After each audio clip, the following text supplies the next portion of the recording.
Hello friends, MS new concept में आप सभी का एक बार फिर से स्वागत है। हमारी ये सिंपल इंटरेस्ट की जो सीरीज चल रही थी, मैं उसी के कुछ और क्वेश्चन लेके आया हूँ।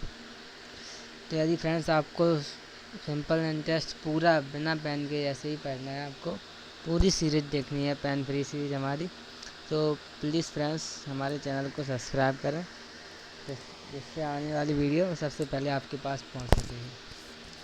ठीक है फ्रेंड्स, अपना क्वेश्चन कर दें हम। यदि मैं जैसे ही मेरा सिंपल इंटरेस्ट का टॉपिक ख़त्म होगा, मैं किसी और टॉपिक पर वीडियो बनाना डाल दूँगा। ठीक है, आपको यदि कोई टॉपिक पर वीडियो बनाना है तो उसके लिए आप कमेंट में डाल दीजिए। चलिए फ्रेंड्स, हम अपना क्वेश्चन करते हैं। एक साहूकार 10% प्रति वर्ष ब्याज की दर से धन उधार लेता है। हालांकि यदि वह एक वर्ष के लिए धन उधार लेता है तो ब्याज अग्रिम रूप से लेता है। वास्तव में यह कितने ब्याज दर पर धन उधार लेता है? फ्रेंड्स, वैसे तो नॉर्मली क्वेश्चन है, बस इसमें एक लाइन थोड़ी सी चेंज है, अलग से डाली गई है। उसका मतलब समझिए, ये जो बोला ना अग्रिम रूप से ब्याज लेता है, अग्रिम रूप से ब्याज लेता है, इसका मतलब क्या है?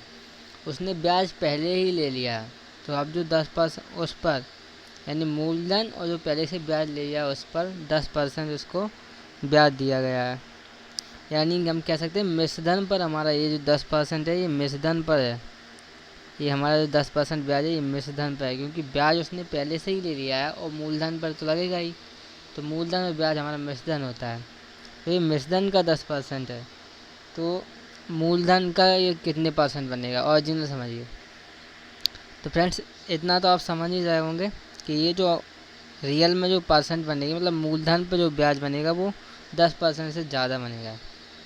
आप ऐसे समझिए फ्रेंड्स, जैसे कोई बड़ी वैल्यू है, एक परसेंट निकालते हैं। जैसे कि मैंने ये 10% निकाला,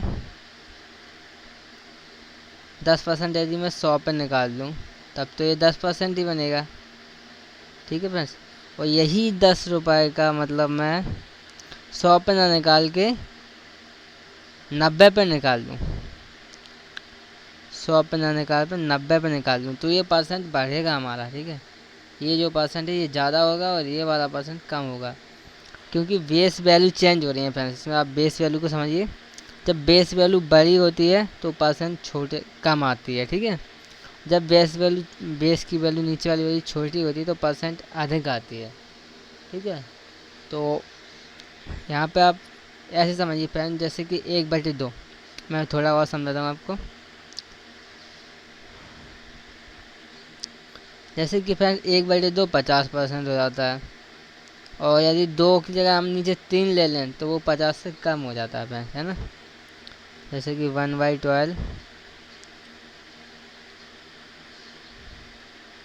1/2 कितना होता है? 50%। और यदि ऐसी 2 की जगह हम 3 ले लें, है ना, यदि हम 1/3 कर दें, मतलब बेस वैल्यू को हमने बढ़ा दिया, तो हमारा परसेंट जो है वो कम हो जाएगा। तो हमारा परसेंट कितना रह जाएगा? 3.33%, है ना फ्रेंड्स। ये रह जाता है, यानी हम जब नीचे की वैल्यू को बढ़ाते हैं तो हमारा परसेंट कम होता है, और नीचे की वैल्यू को कम करते हैं तो हमारा परसेंट बढ़ता है। तो यही लॉजिक हम अपने क्वेश्चन में यहाँ यूज करने वाले हैं फ्रेंड्स। देखिए हमारा क्वेश्चन क्या कह रहा है, ये मिश्रधन का 10% हमें ब्याज मिला है। बोला ना, ब्याज को अग्रिम रूप से ले लेता है, मतलब पहले ही वो ब्याज ले लेता है। और ये बोला अग्रिम रूप से ब्याज ले लेता है, मतलब ब्याज को पहले ही ले लेता है, और मूलधन तो है ही पहले से। तो टोटल बना मिश्रधन, मिश्रधन पर जो है 10% ब्याज देता है। तो मिश्रधन पर यानी बड़ी वैल्यू पर जो 10% है, तो छोटी वैल्यू पर ये 10 से ज़्यादा जाएगा, है ना, 10 से तो ज़्यादा जाएगा छोटी वैल्यू पर। तो देखिए फ्रेंड्स, 10 से ज़्यादा, तो फिर ये तो हमारा आंसर हो ही नहीं सकता, 10% है ना, 10 से ज़्यादा जाएगा। और 10 से कितना ज़्यादा जाएगा वो हमारा बैक मेथड बताएगा। बैक मेथड फ्रेंड्स क्या होता है आप समझिए। जब भी कोई वैल्यू, जैसे मान लो 1/2 बढ़ती है, यदि कोई वैल्यू 1/2 बढ़ती है तो उसके बदले में जो कम होने वाली वैल्यू है वो 1/3 होती है, 1/3 कम होने वाली। ठीक है, यदि आप ये मतलब ऐसे समझिए, ये बैक मेथड ये डायरेक्ट निकाल देता है, वैसे तो हमें निकालना पड़ेगा ये, और बैक मेथड से हम डायरेक्ट निकाल सकते हैं। यदि मैं बोलूँ आपसे, यदि मैं आपसे बोलूँ कि 1/3, चलो ये ज़्यादा वाली वैल्यू है, तो इसके लिए कम वाली वैल्यू क्या आएगी? कम करने के लिए हमें नीचे की वैल्यू को बड़ा करना पड़ेगा, है ना फ्रेंड्स। तो इन दोनों को जोड़ के नीचे रख दो तो बड़ी वैल्यू हो जाएगी, तो 1/4, ठीक है। यदि 1/3 ज़्यादा वाली वैल्यू है तो कम वाली वैल्यू हो जाएगी 1/4। ये मेरा बैक मेथड है फ्रेंड्स। यदि आपको लोगों को बैक मेथड डिटेल में पढ़ना है तो कमेंट कीजिए, मैं आपको डिटेल में बैक मेथड पढ़ाऊँगा। ये बहुत ही फास्ट होता है बैक मेथड, जैसे कि हम इस क्वेश्चन में अप्लाई करके बता दें। देखिए फ्रेंड्स, इस क्वेश्चन में हमें अप्लाई करके बताएंगे। देखो 10% जो है बड़ी वैल्यू पर है ना, ये ज़्यादा वाला है, बड़ी वैल्यू पर 10% है, यानी ये तो कम वैल्यू पे क्या है, 10 से ज़्यादा जाएगा। 10% का मतलब समझते हैं आप फ्रेंड्स, 1/10, ठीक है। तो 1/10 जो है ये कम वाली वैल्यू है, ठीक है। 1/10 कम वाली, हमें चाहिए ज़्यादा वाली वैल्यू, तो हमें ऊपर तो सेम ही रखना है 1। अब ज़्यादा करना है तो हमें नीचे की वैल्यू को कम कर देना पड़ेगा ना फ्रेंड्स।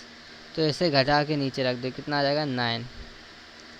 तो 1/9 ये बनेगी हमारी ओरिजिनल परसेंट। परसेंट में इसे देखते हैं तो कितना आता है, 11/1/9%। देखिए फ्रेंड्स, मैं आप लोगों को बैक मेथड को थोड़ा और समझाता हूँ, तभी आपको ये क्वेश्चन समझ आएगा। बैक मेथड में केवल बेस चेंज होता है, केवल नीचे का बेस चेंज होता है, ठीक है फ्रेंड्स। तो देखिए, यदि मैं बोलूँ कम वाली वैल्यू 1/5 है, ठीक है। कम वाली वैल्यू 1/5 है, ये कमी है, ठीक है, कमी। आप इसे चाल दूरी में भी समझ लो। ये मान लो स्पीड उसने इतनी कम कर दी, ठीक है, ये कम वाली वैल्यू, स्पीड इतनी कम कर दी, तो टाइम को कितना बढ़ाना पड़ेगा। टाइम एंड डिस्टेंस में ऐसे सवाल आते हैं ना कि स्पीड को इतना कम किया तो टाइम को कितना बढ़ाना पड़ेगा कि हम उसी समय पर दूरी को तय कर लें ना। तो जैसे कि ये स्पीड हमने कम की 1/5, और टाइम हमें बढ़ाना पड़ेगा, कितना बढ़ाना पड़ेगा, इसी को घटा के लिख दो। ये ऊपर तो सेम रहेगा, बेस चेंज करना है, इन्हें घटा के लिख दो। 5 में से एक जाएगा 4, तो हमें वृद्धि कितने की पड़ेगी, 4 की, ठीक है फ्रेंड्स। यानी कि जब हमें बढ़ाना होगा तो हम बेस को कम कर देंगे, जब हमें घटाना होगा तो हम बेस को ज़्यादा कर देंगे, बस यही वैल्यू होती है। तो अभी जो, तो हमारे क्वेश्चन को आप समझिए फ्रेंड्स। क्वेश्चन क्या कह रहा है, 10% मिश्रधन पर है, मतलब बड़ी वैल्यू पर ये 10% है, तो छोटी वैल्यू पर जब छोटी वैल्यू नीचे आएगी तो 10 से ज़्यादा आंसर बनेगा ना। जैसे कि मैं एग्जांपल के लिए समझाता हूँ आपको। ये 10% का हमें ब्याज है, ठीक है, 10% का ब्याज है हमारे लिए। यदि ये मान लो 100 रुपये पर है, तब तो ये 10% ही बनेगा। और यही है जो 90 रुपये पर हो जाए, यदि ये 90 रुपये पर हो जाए तो ये परसेंट बढ़ जाएगी ना, क्यों, नीचे की वैल्यू जो है, नीचे की वैल्यू कम हो रही है। जैसे कि समझिए, मान लो ये 100 रुपये ही हमारा मिश्रण है, ठीक है, बस 10% बोला उसने, तो 10 रुपये, 100 पर 10 रुपये ब्याज है, ये हमारा मिश्रण है, ठीक है। तो अब जो हमारा मूलधन बनेगा, जो मिश्रण से तो कम ही आएगा, तो इसे घटा के लिख दो, कितना आएगा, 10/90। और ये 10/9 के 90 कितना बनता है, ये 0 0 काट दो, 1/9। 1/9 की जो परसेंटेज वैल्यू होती है वो होती है 11/1/9। यदि फ्रेंड्स आपको परसेंटेज वैल्यू पता नहीं है तो आप उसके उसके लिए आपको परसेंटेज वैल्यू पता होनी चाहिए, और लगभग सभी को पता ही होती है परसेंटेज वैल्यू। तो ये बहुत ही कॉमन मेथड हो चुका है अब तो परसेंटेज वैल्यू वाला, तो सभी को याद भी होती है। यदि नहीं है आपको याद, तो यदि आपका स्टार्टिंग टाइम है तो हो सकता है आपने फ्रैक्शन वैल्यू ना पढ़ी हो, तो एक बार मुझे कमेंट कर दीजिए, तो मैं इस पर भी वीडियो बता। अगला वीडियो मेरा उसी पर होगा जिस पर आप लोग ज़्यादा कमेंट करेंगे, उसी टॉपिक पर अगला मेरा वीडियो होगा। तो फ्रेंड्स देखिए, इसे आप फटाफट करते हैं। क्या है इसमें, ये जो 10% है वो आप फास्ट करते हैं फ्रेंड्स, इसको थोड़ा। 10% हमारा जो ब्याज है वो अग्रिम रूप से ब्याज लेने पर 10% है, मतलब मिश्रधन पर 10% है तो मूलधन पे ये बढ़ेगा, यानी कि ये कम वाली वैल्यू है 1/10, तो ज़्यादा वाली वैल्यू हो जाएगी 1/9। 1/9 की परसेंटेज वैल्यू 11 सही 1/9 आंसर। ये तो मुझे बोलने में टाइम लग रहा है फ्रेंड्स, वही बात मैं फिर से बोलूँगा, हाँ बोलने में ही टाइम लग रहा है और आपको समझाने में, वरना मैं ये भी नहीं लिखना मुझे तो, ये कहाँ लिखना होता है, ये तो वैसे ही पता होता है। तो आज अपने बैक मेथड को पढ़ रखा तो ये वैसे ही पता होता है कि 1/10 कम वाली वैल्यू है तो 1/9 ज़्यादा वाली वैल्यू है। चलिए फ्रेंड्स अगले क्वेश्चन पे चलते हैं। ये रहा हमारा अगला क्वेश्चन। देखिए फ्रेंड्स कितना इजी क्वेश्चन है ना, एकदम हलवा टाइप का है। चलिए फ्रेंड्स करते हैं ऐसे भी सॉल्व। देखिए साधारण ब्याज दर से कोई राशि 7 वर्ष में दोगुनी हो जाती है, 7 वर्ष में दोगुनी, ठीक है। तो ब्याज उतनी ही राशि उसी ब्याज दर पर कितने वर्षों में 4 गुनी हो जाएगी। तो देखिए फ्रेंड्स 7 वर्ष में 2 गुनी मतलब 1 रुपये ब्याज, 7 वर्ष में 4 गुनी करनी तो 3 रुपये ब्याज चाहिए, तो 21 वर्ष। तो 1 रुपये ब्याज मिलेगा 7 वर्ष में, तो 3 रुपये ब्याज मिलेगा 21 वर्ष में आंसर। चलिए फ्रेंड्स आप अपन इसे समझते हैं आराम से। क्वेश्चन बोल रहा है कि जो 7 वर्ष में राशि है वो दोगुनी हो जाती है, यानी कि राशि यदि 1 है तो वो 2 हो जाती है, ठीक है। कब? 7 वर्ष में, यानी कि ये जो हमारा 1 क्या है हमारा मूलधन, और 2 हो जाती है मतलब ब्याज मिलने के बाद अमाउंट, यानी कि हमारा जो मिश्रधन है वो कितना हो जाएगा 2, ठीक है। तो 7 वर्ष में हमारा जो मूलधन है वो मिश्रधन बन जाता है 2 रुपये, है ना। 7 वर्ष में हमें 2 रुपये मिश्रधन बनता है। तो फ्रेंड्स मिश्रधन में होता क्या है, मिश्रधन में होता है P प्लस SI, है ना, मतलब मूलधन और ब्याज। अब जिस 2 में से मूलधन तो 1 है हमारा, 2 में से 1 मूलधन है तो बचा 1 क्या होगा, SI होगा। तो हम कह सकते हैं ना कि हमें जो SI मिला वो 1 रुपये मिला, है ना।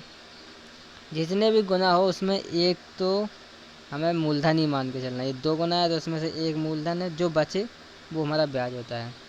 तो हमें यहाँ पे कह सकते हैं कि 1 रुपये ब्याज मिला है, वो भी 7 वर्ष में, है ना। अब अगला स्टेप हमारा क्या होगा। Okay friends